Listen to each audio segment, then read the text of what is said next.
हुण कई कहंदा सूर्या देवता, जरा गौर करना, कोई कहंदा चंद्र देव, कोई कहंदा पवन देव। तो किसी ने पूछा सी कि मालको सचमुच है? सो देवते का मतलब की है, जरा ये भी तुहानू दस दईए। देवते का मतलब ये नहीं है कि सूर्या देव किते कोई देवता दो हत्थां वाला सिर ते मुकुट ला के सिंघासन ते बैठा जिदा असीं बैठे हैं, ਇਹਦਾ मतलब नहीं है देवता या पवन देव। नहीं, इदा किते कोई पवन देव नहीं मिलेगा, कोई सूर्या देव नहीं मिलेगा। ये तो सिर्फ कुछ कथावां है जिहड़ियां इंसान नूं उलझन च पा दिंदियां है। सच्चाई की है? देवते का मतलब की है? देवते का मतलब है जिहदे अंदर देण दा गुण है, जो लैण दी फिक्र नहीं करता। देवता जो हमेशा देना जानता है, कदी वो मंगदा नहीं है। इसलिए सूरज नूं देव कहा क्योंकि सूरज हमेशा अपनी रोशनी दे रहा है। तुहाडे तो कदी उन्हें मंगिया नहीं कुछ भी। जरा गौर करो सारे जी, तुहाडे तो कदी मंगिया नहीं उसने कुछ भी। आ जिहड़ा पानी भी बंदा देन जाता है ना कि सूरज नूं जल ग्रहण दे दिओ, तो यह तो सब तो बड़ी मूर्खता है, क्योंकि इन्नी गर्मी है सूरज के अंदर। पहली गल तो 100 डिग्री ते जाके पानी ही, जिहड़ा 100 डिग्री ते जाके पानी भाप बन जाता, पानी रहिंदा ही नहीं पानी। और फिर सूरज अंदर तो इन्नी गर्मी है कि जिहदे सामने ये सारियां डिग्रियां छोटियां पै जांदियां, उत्थे तक पानी पहुंचना ही किदां है। जिस तरह ही कई बार दसिया, जे सचमुच ये सूरज तक बंदे का पानी जाता हुंदा तो बहुत साल पहले लोगों ने पानी चढ़ा चढ़ा के सूरज ही बुझा देना सी, फिर तो सूरज ही बेचारा बुझ जाना सी। क्योंकि अग उपर पानी पाई जाओ पाई जाओ पाई जाओ। इन्ने लोग हरिद्वार च, इन्ने लोग तीर्थां ते जाके सूरज नूं जल चढ़ा रहे हैं, कई अपने घरां दे बाहर लोटा लैके चढ़ा रहे हैं। जे वाकई उद तक पहुंचदा हुंदा फिर तो कदों दा बेचारा सूरज ही ठंडा हो जाता। पर यह तो गल ही बड़ी एक ना समझी दी है। सो इंसान जिन्हों देवता कहता है, दरअसल ਉਹਦੇ अंदर गुण है देण वाला। ਜਿਹਦੇ अंदर देण वाला गुण है वो देवता है, तो ਜਿਹਦੇ अंदर लैण वाला गुण है वो राक्षस। ਜਿਹੜਾ देना जानता है ਉਹਦੇ ਕਹਿੰਦੇ देव गुण, और ਜਿਹੜਾ ਲੈਣਾ जानता ਉਹਨੂੰ ਅਸੀਂ ਕਹਿ ਦਿੰਦੇ ਆ ਕਿ ਇਹ राक्षस वाला गुण। क्योंकि राक्षस किसी ਨੂੰ ਦਿੰਦਾ नहीं है, जो है वो भी खो ਲੈਂਦਾ है। इन्ना ही फर्क है, नहीं तो उदा कोई देवता नहीं बैठे। इसलिए असी कह रहे कि सूरज नूं देवता इसलिए किया गया है क्योंकि उसके अंदर देण वाला गुण है। तुसी ताकी यानी अपने घर की खिड़की खोलो या बंद रखो, उन्होंने कोई फर्क नहीं, उन्हें रोशनी दे ही जानी है। और वो कोई सरकार नहीं है कि मैं रोशनी दी तो इन्ना बिल आ गया हुण बिल भी दे। बोलो समझ दो कि नहीं? और कई घर तो ऐसे भी है जिथे बिल तो आ जाता बिजली आती नहीं है। पिछे जे अखबार च तुसीं पढ़िया होना है, वो कहते बिजली आई नहीं तो 42,000 का बिल दे दिता। यानी ये सरकार या किसी ने भी गल करे, गवर्नमेंट तो गलती कर सकती है, पर परमात्मा के बनाए हुए जेडे ये चंद सूरज सितारे है, इन्हां तो गलती नहीं हो सकती। ये तो दे रहे हैं। तुसीं अग्गेओं इन्हां नूं धन्नवाद करो ना करो, उन्हां नूं कोई फर्क नहीं, क्योंकि वो तो प्रभु की ड्यूटी नूं पूरा कर रहे हैं। इसलिए हवा नूं पवन देव किया गया। पवन यानी हवा, क्योंकि हवा भी दे रही है। जिस तरह किसी ने, जरा गौर करना, ये शास्त्रों के अंदर बड़ी प्यारी कथा आंदी है कि किसी ने फकीरां नूं पुछया कि महाराज देवते के कौन होंदे ते राक्षस कौन होंदे? देवते कौन है ते राक्षस कौन है? तो फकीर कहंदे चल तेनू देवते भी दिखांदे आ कौन है ते राक्षस वो भी दिखा दिंदे आ। कहंदे संतां ने एक भोजन का आयोजन किया। भोजन का आयोजन यानी उन्होंने एक भोजन का न्योता देवतियां नूं भी भेजिया तो राक्षसां नूं भी भेजिया। और यह गल बड़ी समझण वाली है कि जिस वेले वो न्योता गया तो देवता भी आ गए और राक्षस भी आ गए। कहंदे एक कमरे च देवता बिठा दिते गए, लंबा कमरा है, और एक कमरे च राक्षस बिठा दिते गए। तो उस वेले उस आदमी ने जिन्हां सवाल किया सी, कहंदा महाराज ये देखण नूं तां देवता भी उदां दे लगदे, राक्षस भी उदां दे लगदे है, क्योंकि मैं तां सोचिया सी राक्षसां दे सिर ते सिंग होणगे, मूंह दे लंबे लंबे दंद होणगे, देखण नूं तां दोनों इक्को जिहे है, ना देवतियां 'च कोई फर्क है ना राक्षसां 'च। पर अद्धियां नूं तुसीं इस कमरे 'च बिठाया, अद्धियां नूं उस कमरे 'च बिठाया, इहदा कारण की है? फकीर कहंदे यही तां गल है, देखण नूं इक्को जिहे है, पर कर्म तो पता लगदा किहड़ा देवता है तां किहड़ा राक्षस। नहीं तां देखण नूं तां इंसान भी इक्को जिहे हुंदे, पर कर्मां तो पता लगता कि इन्हां इंसानां विचों किहड़ा देव गुणां वाला है तां किहड़ा राक्षस वृत्ति वाला है। वो तां कर्मां तो पता लगता, देखण नूं तां सारे इक्को ही तरह दे है। वो कहंदा महाराज अच्छा फिर पता किदां लगेगा इन्हां दे गुणां दा? फकीर कहंदे देख हुणे ही देख, इन्हां सारियां नूं मैं भोजन वास्ते सद्दिया है। इसलिए उन्हां फकीरां ने देवतियां दी पंक्ति सजा ली, इधर भी देवता बह गए उधर भी बह गए, और उधर राक्षसां दी पंक्ति सजा ली। यानी 2 पंक्तियां लवा लिया राक्षसां दियां अलग कमरे च और 2 पंक्तियां लवा लिया देवतियां दी अलग कमरे च। गब्बे रख दिता भोजन, इधर देवतियां दे सामने भोजन रख दिता, राक्षसां सामने भोजन रख दिता।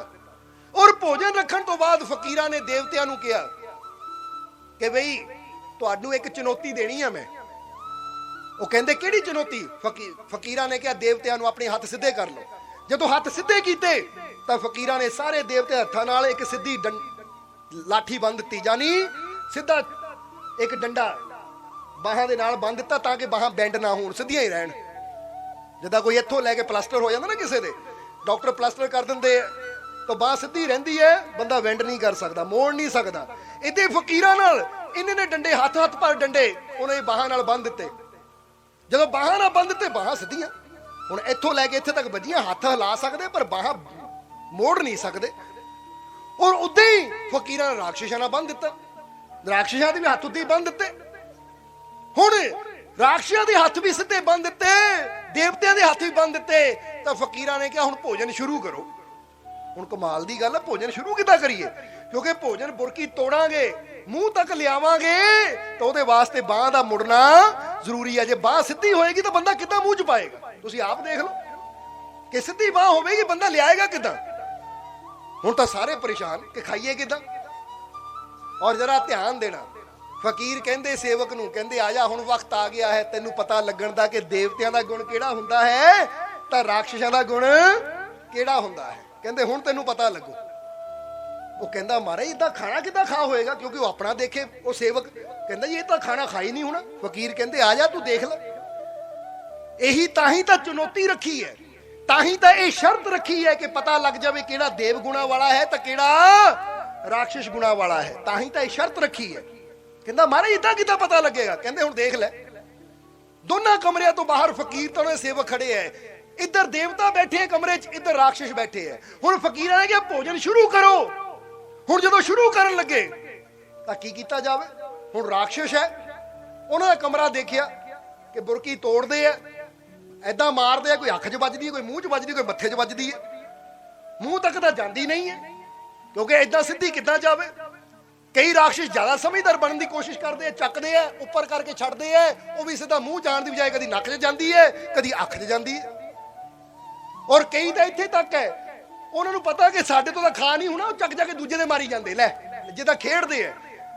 नहीं तो अजकल तुसीं ये राक्षसां वाला गुण देखना है ना तो अजकल बच्चों की जन्म पार्टी जाके देख लो कि उत्थे केक खांदे घट है तो दूजे दे मारते जाते हैं। असीं कहा कित्थों राक्षसां वाले गुण आ गए, कित्थों राक्षस बिरती दे गुण आ रहे हैं? खाण वाली चीज़ नूं असीं इदां व्यर्थ गवा रहे हैं कि जिद्दां कोई बहुत खुशी की गल कर रहे हैं। उन्होंने पुछो जेडे बेचारे एक एक कतरे वास्ते, एक एक टुकड़े वास्ते तरसदे है, भाई जे इदां ही केक व्यर्थ गवाना है तो एक केक चक्को तो जिथे कोई गरीब बच्चे बैठे हैं ना उन्होंने दे दो, वो खा लैणगे तो तुहानूं धन्नवाद भी देणगे तो तुहाडा जन्मदिन भी सफल हो जाएगा। पर नहीं, बड़ी तकलीफ हुंदी है, व्यर्थ विच गवा दिंदे है, एक दूजे मूँह ते मल देणगे। हैरानी की गल है, राक्षसां वाला गुण। सो राक्षस वही कर रहे हैं, चक चक के मार रहे हैं, चक चक के मार रहे हैं। और जे कोई खाण की कोशिश कर रहे हैं उन्होंने भी मार रहे हैं। हट खाता होना नहीं, की कर लगा है?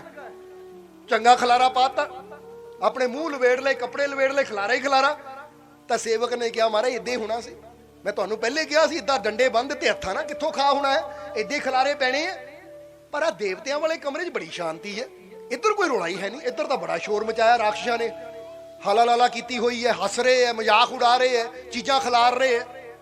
इधर बड़ा रौला है, देवतियां दे कमरे च बड़ी शांति है। जरा इधर देखा की हो रहा है। तो जदों उधर देखिया तो देख के हैरान रह गया कि देवता तो बड़े आराम नाल बैठे भोजन कर रहे हैं। देवता बड़े आराम नाल बैठे भोजन कर रहे हैं, ना कोई खलारा, ना किसी दे कोई मुंह ते दाल गिरी है, रोटी गिरी है, कमरा भी साफ सुथरा, पर बड़े स्वाद नाल भोजन कर रहे हैं। और वो देख के हैरान रह गया।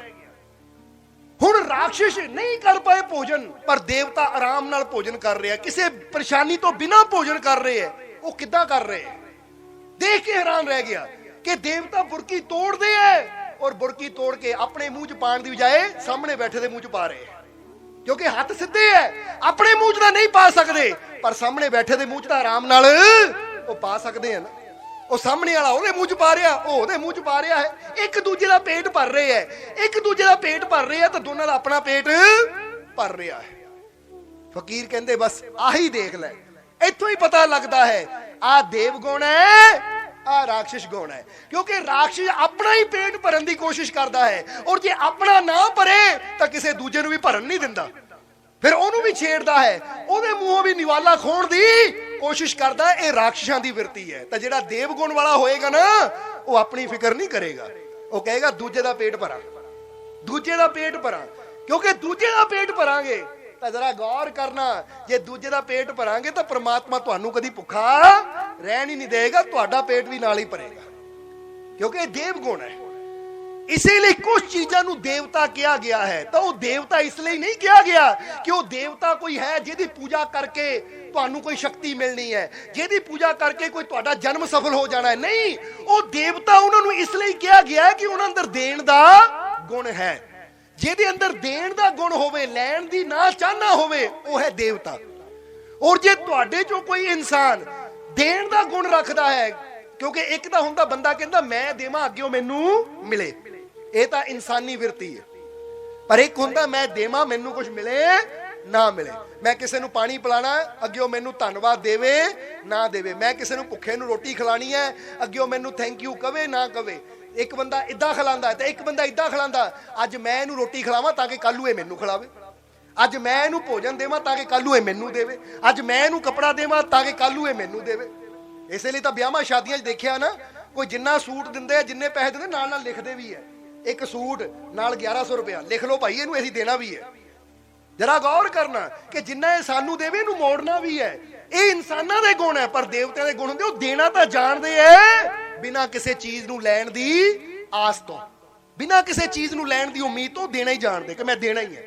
इसीलिए तो गुरुआं रहबरां संतां नू भी देव गुणा वाला कहा जाता है, क्योंकि संत भी हमेशा देना जानते हैं, देना जानते हैं, वो लैण दी कोई उन्हां दी तमन्ना ही है नहीं।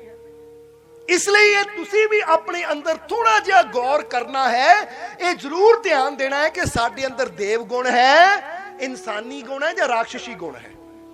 क्योंकि तिन्ने गुणों को एक बार फिर समझ लो कि राक्षस गुण कि जिहड़ा अपने बारे ही सोचता है और अपने बारे ही चिंता करता है, और उन्होंने किसी दूसरे दी फिक्र ही नहीं है। जे दूसरे नू मिलता है तो भी खोण की कोशिश करता है। तो इंसानी गुण कि मैं दे रहा तो अग्गेओं मैनू मिले भी, क्योंकि जैसा देवा वैसा पा लवां, ये इंसानी। पर देव गुण वो देना ही जानते हो, लैण दी कोई उन्होंने इच्छा ही नहीं है। ताही तो कहते नेकी कर दरिया में डाल, नेकी कर दरिया में डाल। ਇਹਦਾ मतलब की है? कई मेरा जी पूछते कि मालको कई जगह लिखा होंदा नेकी कर कुएं में फेंक, तो मतलब की है? तो ਇਹਦਾ मतलब यही होंदा कि जो जीवन च नेकी कर रहा है, नेकी कर और भुल जा। हुण याद ना रख, याद ना रख कि मैं नेकी कीती, रब्बा मैं आ नेकी कीती, मैनू आ फल दे, फिर तो सौदा हो गया, नेकी ना होई। तू नेकी कर फिर ओनू भुला दे। जेड़ा इंसान अच्छाई करता चला जावे और भुलदा चला जावे, वो परमात्मा आप उहदी अच्छाई नू याद रखदा है। तो जे इंसान अपनी एक कीती हुई नेकी नू याद रखे, तो इहदा मतलब है ना, ये नेकी रब दी खातर नहीं कीती, ये दुनिया नू दिखाण दी खातर कीती कि वक्त आण ते मैं इहनू जिता सकां, दस सकां कि मैं आ नेक काम कीता सी। वो फिर नेकी नहीं रहिंदी। समझ आ रही है कि नहीं? इसीलिए तो किया जाता है। पर अज इंसान की करता है, जिस तरह इत्थे एक छोटी जी कहानी, बड़ी समझने वाली कहानी है कि एक बार समुंदर के किनारे दो भरा तुरे जा रहे थे, एक बड़ा भरा एक ओदा छोटा भरा तुरे जा रहे थे। चलदियां चलदियां छोटे भरा ने कोई इल्त की, शरारत की, बड़े भरा नूं गुस्सा आया, चपेड़ मार दी, अपने छोटे भरा ने चपेड़ मारती।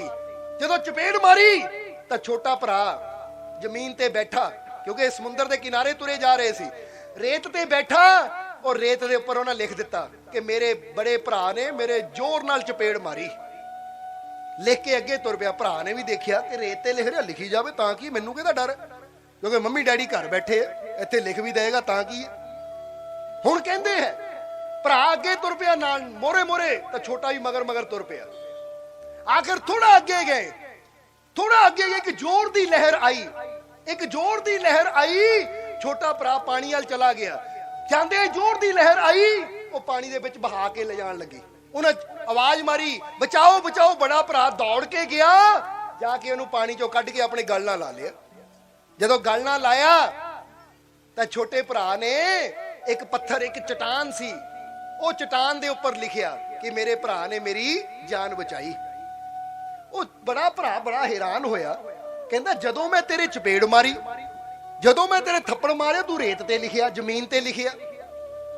ਜਦੋਂ ਮੈਂ ਤੇਰੇ ਥੱਪੜ ਮਾਰਿਆ ਉਦੋਂ ਤੂੰ ਲਿਖਿਆ ਜ਼ਮੀਨ ਤੇ, यानी रेत उपर, और हुण मैं तेरी जान बचाई तो हुण तू लिखिया पत्थर दे उपर। इहदा कारण की है, इदा क्यों? तो उसले छोटे भरा ने बड़ा ज्ञानवान बड़ा प्यारा उत्तर दिता, कहंदा भाई पहला तू मेरे चपेड़ मारी, ओ मैं रेत ते इसलिए लिखिया सी कि हुण जाके देख ले, 2-3 लहरां आईयां होणियां, सारा मिटा गईयां होणियां। ओ मैं रेत ते इसलिए लिखिया है कि वो मिट जावे, और अज तू मेरा भला कीता, मेरी जान बचाई, ये मैं पत्थर ते इसलिए लिखिया है कि ये मिटे ना, ये सदा ही कायम रहे, ताकि मैं सदा याद रखा कि मेरे भरा ने मेरी जान बचाई सी। हुण एक कहानी नूं अगर सुनिए उपरों उपरों समझ नहीं आएगी, पर अगर इहदी गहराई नूं समझिए तो कहानी च बड़ा राज है। की समझाया गया इत्थे कि जदों कोई तुहाडे नाल बुरा करे तो उन्होंने रेत ते लिखो, ताकि वो बुराई जल्दी मिट जावे। उन्होंने याद ना रखो, उन्होंने याद ना रखो, नहीं तो हमेशा देखण च आया है कोई तुहाडे नाल 100 नेकियां करे, वो तुहानू याद नहीं रहनियां, तो कोई तुहाडे नाल एक बुराई कर देवे, वो बार बार याद आनी। इसलिए कई रिश्ते खत्म होंदे देखे असीं कि बंदा कहंदा लै जी उन्हां मेरा आ बुरा कीता, तां सिर्फ बुराई कीता, कदी उन्हां भला नहीं कीता, कदी उन्हां चंगा नहीं कीता। अगर गौर नाल देखो तो बुराई तो एक बार कीती होएगी, ताही अज रिश्ता तोड़िया, पर जे इन्ने साल रिश्ता बना के रखिया तो मतलब इन्ने साल वो चंगियाई करता रहा, ताही बना के रखिया। एक बंदा कहंदा 10 साल बड़ा वधिया रिश्ता चलिया, पर अज गलती की रिश्ता टुट गया, 10 साल का रिश्ता खत्म। तो यदा मतलब की है, अज एक बुराई हुई तो 10 साल का रिश्ता खत्म, पर जे 10 साल पहला ये रिश्ता जुड़िया रहा है तो यदा मतलब चंगियाई करता रहा, तेरा भला करता रहा, ताही तू जोड़ रखिया। जे उदों बुराई कर दिंदा तू तो उदों ही तोड़ देना सी, 5 साल पहले ही तोड़ देना सी। इहदा मतलब की है कि जे 10 साल अच्छाई कीती है वो तेनू याद नहीं, तो अज एक बुराई करके तू रिश्ता खराब कर रहा है। कित्थे दी समझदारी है। इसलिए ये चीज नू समझो कि जे कोई बुरा करे ओनू जल्दी भुला दिओ, ओनू रेत मंगो लिखो कि हवा चले तो मिट जावे, पर जदों कोई अच्छा करे तो ओनू इदां याद रखो कि मुड़ के तुसी ओनू कदी भुल्लो नहीं, याद रखो कि इन्हां मेरे नाल ये अच्छाई कीती। इसलिए कुछ चीज़ां अगर अपने जीवन च असीं समझ लवांगे तो साडा जीवन ही कुछ होर हो जाएगा, क्योंकि दुख की गल नूं याद रखांगे, बुरी गल नूं याद रखांगे तो दुखी रवांगे। ये गल दा खास ख्याल रखना। जे तुसीं फर्ज करो किसी की गाली नूं याद रखिया ना, तो तुहानूं वो गाल जदों भी याद आएगी तुहाडा मन दुखी हो जाएगा। बोलो समझदे हो कि नहीं? फिर इहदा मतलब है ये वो कंडा है तेरे जीवन च जेड़ा तेनू हर पल दुख दिंदा है, कंडे नू कढ के सुट दे, ताकि ना ये गल याद रवे तो ना वो पल नू याद करके मैं दुखी होवां। हाँ वो गल्लां नू याद रख जदों तेनू खुशी मिली होवे, जदों कोई तेरे नाल चंगा होया होवे, क्योंकि हसी दी गल याद करके असीं बैठे बैठे हस पैंदे हां, दुख दी गल याद करके असीं बैठे बैठे दुखी हो जांदे हां, रो पैंदे हां। तां जे याद करके रोना आ सकता है, हसी आ सकती है, तो फिर अपने जीवन चो ऐसी रोने नू खत्म भी कर सकते हैं कि ऐसी दुख दियां यादां नू हटा दईए और अच्छियां चीज़ां नू अपने जीवन च जगह दईए। इसलिए देव गुण अपने अंदर लियाओ। उदा ना सोचो कि कोई देवी बैठी है, कोई देवता बैठा है, यदि पूजा करांगे मुक्ति मिल जाएगी, यदि पूजा करांगे साडा जन्म सफल हो जाएगा। जन्म की सफलता तो प्रभु की बंदगी दे विच ही है, जन्म की सफलता प्रभु के नाम दे विच ही है। बाकी देव गुण है, देण वाला गुण जिहदे अंदर है वो देवता।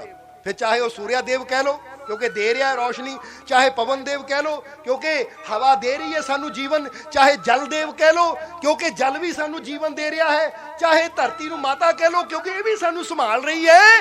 ये सिर्फ गुण है इन्हां दे। तो जे इंसान सोचे यही भगवान है, इन्हां नू जप के मुक्ति मिलनी है, तो वो इंसान की मूर्खता है। इसलिए देण वाला कोई प्रभु है, भगवान है, वो परमात्मा है। इसलिए प्रभु जी मैं शरण तुम्हारी आयो, जो ना आयो शरण तुम्हारी परम परम दुख पायो। इसलिए याद रखो कि प्रभु की शरण में आ जावांगे तो तुहाडा भला है, तो जे तुसी अपने प्रभु की शरण च नहीं आए तो परम परम दुख पायो। फिर तो ठोकरां खा खा के भटकदे भटकदे इंसान अपना जीवन आप ही दुखां नाल भर लैंदा है। ਕੀ ਤੁਸੀਂ ਆਪਣਾ ਜੀਵਨ ਦੁੱਖਾਂ ਨਾਲ ਗੁਜ਼ਾਰਨਾ ਚਾਹੁੰਦੇ ਹੋ? ਤਾਂ ਜ਼ਰਾ ਸੋਚੋ ਕਿ ਜੇ ਅਸੀਂ ਚਾਹੁੰਦੇ ਹਾਂ ਕਿ ਸਾਡੇ ਜੀਵਨ 'ਚ ਇਹ ਦੁੱਖ ਖਤਮ ਹੋ ਜਾਣ ਤਾਂ ਇਹ ਭਰਮਣਾ ਛੱਡੋ, ਇਹ ਭਟਕਣਾ ਛੱਡੋ ਔਰ ਆਜੋ ਆਪਣੇ ਮਾਲਿਕ ਦੀ ਸ਼ਰਨ ਵਿੱਚ, ਆਜੋ ਆਪਣੇ ਪ੍ਰਭੂ